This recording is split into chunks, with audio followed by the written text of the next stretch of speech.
രാജു, എന്താ രതിക മാഡം? അവരുടെ കാര്യം ഭയങ്കര കഷ്ടമാണല്ലേ? ആരുടെ? മീരാന്റിയുടെ. ഭർത്താവിനോടും മകളോടും ആന്റിക്ക് എന്ത് സ്നേഹ. രാജു, എന്റെ മനസ്സിൽ തോന്നിയൊരു കാര്യം ഞാൻ പറയട്ടെ? പറയൂ. അവര് പറയുന്നതൊക്കെ നുണയാ. നുണയോ? എന്ത് നുണ?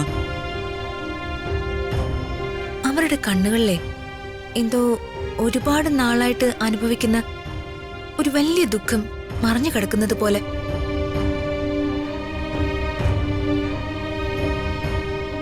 അവരെന്നെ നോക്കുമ്പോഴും എന്നോട് സംസാരിക്കുമ്പോഴും എനിക്കത് വല്ലാതെ ഫീൽ ചെയ്തിട്ടുണ്ട്.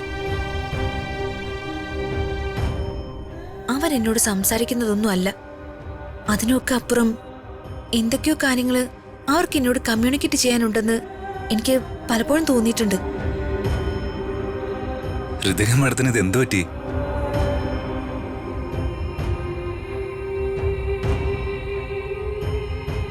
അവര് നമ്മളോട് പറഞ്ഞതൊക്കെ നുണയാ രാജു. അവരുടെ ഭർത്താവും മകളൊന്നും അവര് പറഞ്ഞതുപോലെ ഓസ്ട്രേലിയയിലൊന്നും അല്ല. അവരുടെ കുടുംബമായി അവര് നല്ല ചേർച്ചയിലാണെന്നും എനിക്ക് തോന്നുന്നില്ല. ഒക്കെ നുണയാണെന്നാ എന്റെ മനസ്സ് പറയുന്നത്. പക്ഷെ എന്തൊക്കെ പറഞ്ഞാലും അവരെ എന്താണെന്ന് അറിയില്ല.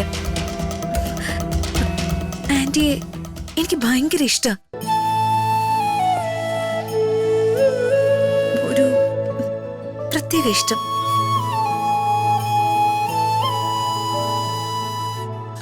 ഇതാരുടെ കാര്യം പറയണത്? ഞാൻ ആ മീരാന്റിയെ കുറിച്ച് രാജുനോട് സംസാരിക്കായിരുന്നു അങ്കിളെ. അച്ഛാ, ഋതിക മാഡത്തിന് വലിയൊരു സംശയം. എന്ത് സംശയം? ഈ മീര മാഡത്തിന്റെ ഭർത്താവും മകളും ഒക്കെ ശരിക്കും ഓസ്ട്രേലിയയിൽ തന്നെയാണോ, അതോ ആ പറഞ്ഞത് നുണയാണോ? അല്ല, മീര മാഡം സന്തോഷം അഭിനയിക്കുന്നതാണോ, ഉള്ളിന്റെ ഉള്ളില് ദുഃഖമാണോ? അതാ ഇപ്പൊ നന്നായ. ഋതിക മാഡത്തിന്റെ സംശയം കൊള്ളാം, നല്ല തമാശ തന്നെ.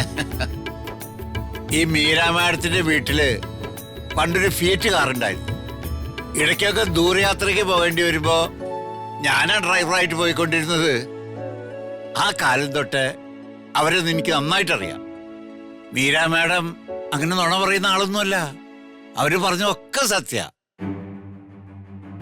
കേട്ടല്ലോ ഋതിക മാഡം, ഇപ്പൊ മാഡത്തിന്റെ സംശയമൊക്കെ മാറിയല്ലോ അല്ലേ?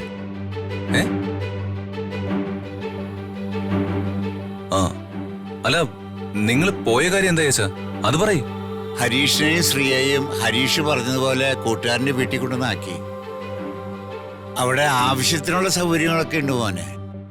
പക്ഷെ ആ ചെക്കന്റെ സർട്ടിഫിക്കറ്റുകളൊക്കെ ആ ദ്രോഹി കത്തിച്ചു കളഞ്ഞില്ലേ. അതുകൊണ്ട് നല്ലൊരു ജോലി ഉടനെ കണ്ടെത്താൻ കുറച്ച് ബുദ്ധിമുട്ടായിരിക്കും.